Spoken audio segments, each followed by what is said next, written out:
Saya suka sholat di tempat, bukan di kita nih, di luar. Ada imam itu, saya praktekin ini. Misal dia mau sujud nih, langsung.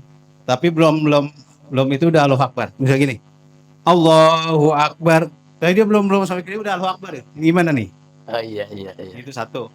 Terus yang kedua, seperti tadi, Subhana Rabbiyal Azimi. Kalau saya nih, Subhana Rabbiyal Azimi wa bihamdi. Kalau Imam Muslim tadi, Subhana Rabbiyal Azimi sama Subhana Rabbiyal A'la, cukup segitu. Nah ini yang benernya sampai mana nih? Gitu. Para ulama itu menyarankan agar ketika kita takbiratul intiqal, perpindahan dari satu rukun ke rukun berikutnya, dianjurkan untuk tidak kosong dari zikir. Jadi kira-kira begini, katakanlah mau sujud nih, Allahu Akbar, gitu. Sampai anggota sujud itu betul-betul sampai ke tempat sujud. Anggota sujud ada 7, 1 jidat, 2, 3 telapak tangan, 4, 5 2 lutut, 6, 7 perut, jari-jari kaki kan. Allahu Akbar. Jadi tidak ada yang kosong, gerakan itu dari zikir. Dianjurkan begitu. Adapun kalau pernah punya pengalaman seperti itu nggak ada masalah. Tidak membatalkan sama sekali sholat si imam, yang juga tidak membatalkan sholatnya si imam. Kemudian tadi mengenai tasbih ketika ruku dan sujud. Iya betul. Di riwayat Imam Muslim, Subhana Rabbiyal Azim. Udah gitu doang. Subhana Rabbiyal Azim, Subhana Rabbiyal Azim. Giliran sujud, Subhana Rabbiyal A'la, Subhana Rabbiyal A'la.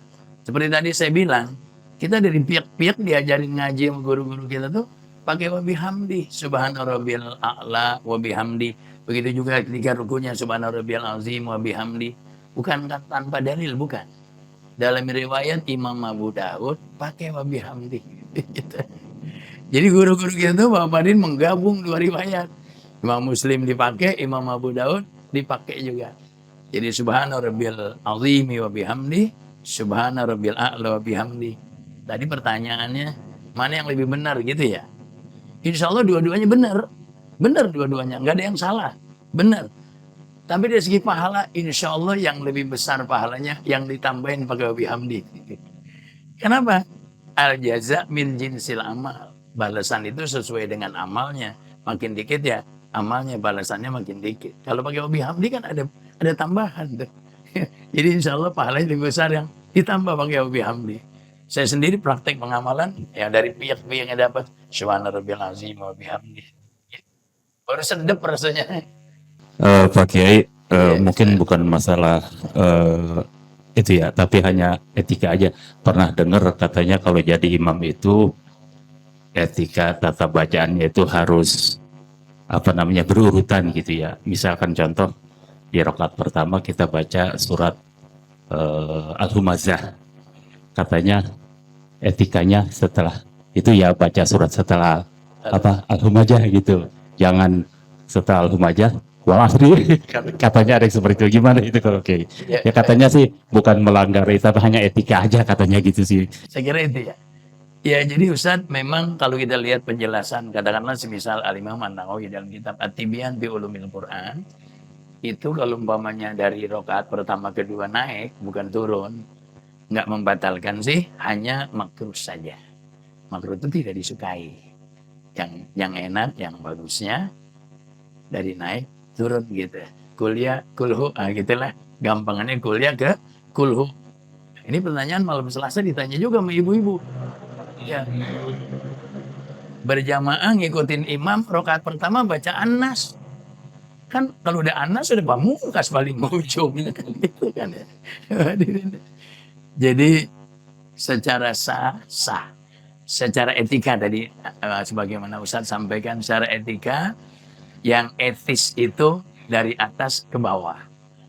Iya, jadi Al-Asr dulu baru kemudian katakanlah Al-Humazah gitu ya. Seperti itu. Wallahu a'lam bishawab. Terutama saya sebagai makmum. Makmum itu kadang-kadang kita melihat imam. Imam itu kadang-kadang harus orang yang paling mampu dan orang yang paling bisa dan bacaannya juga paling bagus gitu ya. Tapi ada kalanya dia sebagai biasanya jadi makmum dia kan nyelonong gitu ya, magang gudul kalau namanya orang Jawa itu. Magang gudul situ maju ke depan jadi imam. Sedangkan di sini kadang-kadang gitu Pak, yang lebih pintar lagi juga banyak, yang lebih bagus juga banyak, tapi kadang-kadang dia nyelonong aja gitu ya. Padahal ilmunya belum begitu inilah. Paling-paling bisanya ya kalau nggak ada imam yang lain gitu ya. Itu suka nyelonong gitu ya. Saya sebagai imam yang lain, makmum yang lain, kadang-kadang kok kecewa amat. Padahal dia kan kalau namanya orang, saya sebagai perantau, di mana ada bumi kita injak, di mana ada langit kita angkat. Tapi mestinya kan orang yang paling pinter, orang yang paling bisa itu harus diutamakan yang ke depan gitu ya. Dan lagi kalau waktu jadi imam itu apa salam klepat Pak Ustadz. Jadi salam klepatnya makmum masih pada duduk dia udah dilangkain gitu sama imam. Itu kira-kira gimana Pak? Ketika yang bagus itu gimana? Sebetulnya kan tadi bicaranya tuh poinnya siapa sih yang berhak untuk menjadi imam gitu.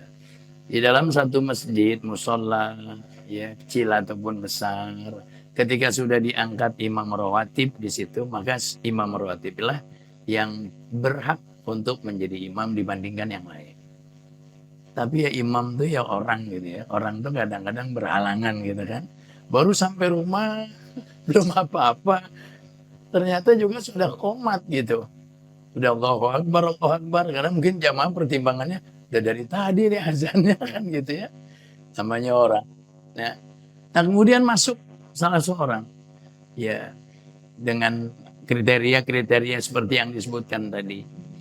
Memang secara ya siapa yang lebih berhak, satu imam rawatib, ketika merawatib berhalangan, siapa yang paling paham tentang fikih sholat, nanti setelah sama-sama paham, siapa yang paling bagus dari segi bacaannya, ketika sama-sama bagus bacaannya, sampai kepada yang paling keren pakaiannya, yang paling keren penampilannya. Kadang tapinya Bapak hadirin tidak satu dua masjid juga, artinya ada beberapa masjid. Yang jadi imam tuh saking sangat tawaduknya masing-masing, dorong-dorongan. Jangan gitu. Ini mungkin gak sabaran, udah masuk aja lah. Daripada dorong-dorongan takbiratul ihramnya kapan. Itu seperti itu. Jadi kalau bicara siapa yang lebih berhak untuk menjadi imam dalam sholat berjamaah, ketika ada imam rawatib, maka dialah yang paling berhak untuk menjadi imam. Tapi ketika tidak ada imam rawatib, atau imam rawatib saat itu sedang berhalangan, yang paling paham tentang tata cara sholat. Kemudian lanjutannya yang paling bagus bacaan sholatnya.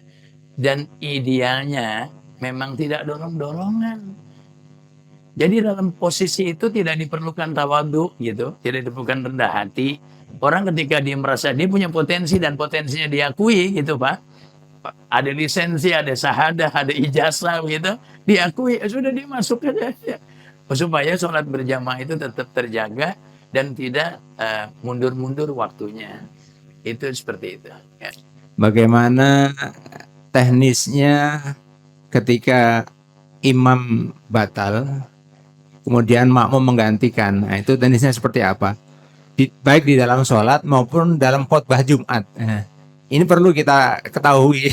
Soalnya suatu saat bisa jadi akan terjadi gitu, seperti itu. Mohon penjelasannya Pak. Makasih. Giliran sholat berjamaah ya namanya manusia. Nah Bapak hadirin, maka nanti disunatkan istikhlaf. Jadi di posisi yang orang di belakang imam persis ini, itu mesti orang yang ya katakanlah 11-12 lah gitu dengan imam dari segi pengetahuan dan lain sebagainya. Sehingga ketika terjadi kebatalan si imam ini, maka imam yang di belakang makmum itu maju ke depan. Teknisnya bagaimana? Tidak perlu ngulang dari awal, sudah. Kalau memang dia sedang ruku, maka maju posisi ruku. Lanjutkan dengan i'tidal dan seterusnya. Begitu juga khotib Jumat. Ada Pak, lagi khutbah, jatuh pingsan. Nah itu. Ya orang sebagian memang membantu. Kalau nggak ada yang bantu juga kasihan. Ada yang bantu, tapi ada yang menggantikan. Dan itu lanjut saja. Tidak mulai dari awal. Lanjut saja. Ketika misalnya dia sedang berwasiat dengan takwa, lanjut berwasiat dengan takwa, dan selanjutnya.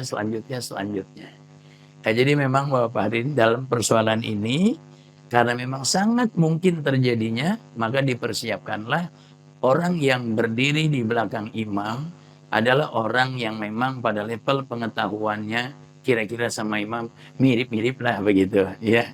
Begitu juga yang sop yang di depan ketika sholat Jumat, khotib sedang berkhutbah, dia ini sekiranya ada insiden yang terjadi pada khotib sehingga tidak bisa melanjutkan khutbahnya, maka yang di depan itu dia bisa maju untuk melanjutkan, menggantikan si khotib yang tidak bisa menyelesaikan tugasnya. Tadi kan tekniknya ya gitu ya, yang ditanyakan tekniknya. Tidak perlu mengulang, lanjut saja tadi, dilanjut saja. Apa yang sedang dilakukan oleh yang bersangkutan. Kalau dia tidak membaca surat utuh gitu ya. Artinya begini, dia Dipotong. mengambil surat Al-Imran, Al-Baqarah misalnya. Ya, potongan-potongan itu. Nah, apakah potongan-potongan ayat ini secara etika boleh diletakkan di rakaat pertama atau di rakaat kedua? Misalnya rakaat pertama ambil potongan ayat surat Al-Baqarah. Lalu kemudian di ayat surat kedua, di rakaat kedua diambil Alam Nasroh, katakanlah dibaca seperti itu. Nah, peletakan ini etikanya seperti itu. Yang kedua terkait tadi dengan menggerakkan tangan saat sahur tadi. Ya. Kan modelnya macam-macam lah, kita lihat ya. Ada yang sejak awal dia sudah menunjuk begitu kayaknya. Ada yang tadi pas asyhadu alla ilaha illallah sesuai dengan Syafi'i itu adalah diangkat tangannya begitu. Tidak menggerakkan, ada yang menggerak-gerakkan begitu. Nah, mohon penjelasannya, apakah pada saat kata asyhadu alla ilaha illallah jempol ini itu dilingkarkankah ataukah dia dalam posisi bersejajar dengan telunjuknya begitu Kiai. Nah, itu mungkin yang saya tanyakan. Lalu kemudian di dalam takbir ini agak balik ke depan. Takbiratul ihram kan meletakkan tangan kanan di atas tangan kiri. Nah, ada juga yang saya melihat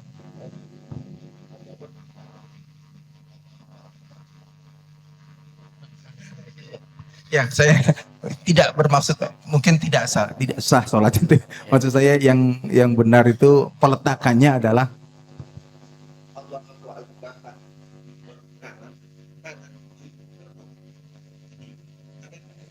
Rasulullah mengatakan bahwasanya melakukan sesuatu itu harus tangan kanan lebih dulu baru kiri begitu. Nah, ini bagaimana secara teknis? Saya kira demikian. Terima kasih. Baik. Ya memang ini Bapak hadirin tetap ada khilaf di kalangan para ulama. Ada yang mengatakan satu surat utuh meskipun pendek dia lebih afdol dibandingkan surat yang tidak utuh meskipun panjang, begitu. Tapi ada yang mengatakan yang jumlah ayatnya lebih banyak lebih afdol meskipun tidak utuh satu surat dibandingkan satu surat yang jumlah ayatnya pendek sedikit, ya. Itu memang ada khilaf di kalangan para ulama. Nah, Bapak hadirin, saya ingin juga metode orang-orang tua kita dulu, guru-guru kita dulu. Salat tarawih kenapa sih mereka kok dari at-takasur terus turun ke bawah gitu ya, Pak? Ternyata itu dari segi runutannya cakep. Dari atas ke bawah. Kemudian yang kedua, semuanya satu surat utuh gitu. Jadi artinya apa yang mereka ajarkan pada murid-muridnya dan itu rumusan yang mereka rumuskan, dari segi keilmuan ada pertanggungjawabannya. Ada sanad keilmuan yang bersambung dengan pendapat yang mengatakan bahwa satu surat utuh meskipun pendek lebih utama dibandingkan baca surat yang tidak utuh, maksudnya tidak sempurna meskipun ayat-ayatnya dalam jumlah yang banyak dan ayat-ayat yang panjang. Itu Pak Ji. Kemudian tadi apa gitu? Tasyahud gitu. Ya, apakah ibu jari ini Bapak ini dibentuk semacam lingkaran atau disejajarkan? Bapak hadirin, memang nanti ada ulama sebutkan itu bentuknya ketika tasahud itu seperti angka 53. Jadi kalau angka 53 kira-kira begini kan ya Pak. Ini 5 nih 3-nya tuh. Ini 5-nya. 55 kan bunderan gitu ya. Kemudian 3 ada giginya. Nih gini hadirin. Seperti ini udah dianggap cukup. Dan ketika asyhadu an la ilaha illallah ini digerakkan, tidak ke atas tapi ditundukkan sedikit gitu. Dan pandangan kita Bapak hadirin saat tasahud asyhadu an la ilaha illallah itu dianjurkan untuk mengarah kepada jari telunjuk. Ada satu lagi ya, tadi 3 pertanyaannya. Takbiratul ihram ya. Ya. Gini Mas. Allah. Gitu. Sampai berkali-kali. Begitu ya. Ya Bapak hadirin. Yang pernah saya dapat Allahu Akbar. Nah gini. Tapi kalau gini-gini, wallahualam bishawab. Tapi katakanlah itu ada. Bapak hadirin, jadi prinsipnya adalah meletakkan tangan yang kiri di bawah tangan yang kanan. Tuh, prinsipnya seperti ini. Adapun kemudian cara meletakkannya seperti ini, boleh, nggak apa-apa. Yang penting jangan sampai banyak bergerak. Kalau bergeraknya banyak, bisa risiko juga kan, begitu ya. Ya, meskipun memang takbiratul ihram kan sudah. Kalau sudah takbiratul ihram, Mbak, udah masuk sholat belum? Nah, kan sudah ya, hadirin. Ya. Jadi saya kira cukup Allahu Akbar. Kemudian nanti memang ada anjuran supaya sebelah kiri dada itu agak ditekan sedikit karena di situ posisi hati sanubari yang di situ juga kretek yang ganggu itu berpotensi. Nanti ada juga kajian di situ. Kita ini orang-orang yang berpemahaman la sholata liman lam yaqra bi fatihatil kitab. Tidak sah sholat, bukan sebatas tidak sempurna, tidak sah sholat bagi orang yang tidak baca suratul Fatihah. Yang dikecualikan adalah makmum yang masbuk. Fatihahnya ditanggung oleh si imam. Jadi gini, kalau ketinggalannya 1 rukun fi'li, 2 rukun fi'li, nggak apa-apa. Gak ada masalah. Dan sempurnakan Fatihahnya. Dia baru ihdinas siratal mustaqim. Imamnya udah buru ruku kita kan baji ya. Lanjutkan saja siratal ladzina an'amta alaihim ghairil maghdubi alaihim waladdallin. Yang mungkin ketika dia ruku, imamnya malah sudah ihtidal. Gak ada masalah. Karena kenapa? Yang tertinggal itu cuma 1 rukun fi'li. Dia ruku, imamnya sudah ihtidal, nggak ada masalah. Bahkan ketika dia ruku, imamnya sudah ihtidal, sudah turun sujud, kan baru 2 rukun fi'il itu, nggak apa-apa juga. Masih terus lanjut, gitu ya. Jadi seperti itu. Bukan, udah imamnya pakai gigi 4 ini, kita potong aja lagi dah. Baru siratal ladzina an'amta alaihim, dikit lagi padahal udah ruku. Ghairil maghdubi alaihim waladdallin, Pak. Tinggal waladdallin gitu kan. Atau tinggal sepotong sedikit lagi, ya udah potong aja. Ditoleransi lah cuma sedikit, Pak. Enggak begitu. Jadi nggak ada toleran gitu, Pak. Sempurnakan Fatihahnya, begitu. Baru kemudian dia ikuti imam. Saya kira cukup ya. Mudah-mudahan manfaat. Al-Fatihah. Al-Fatihah.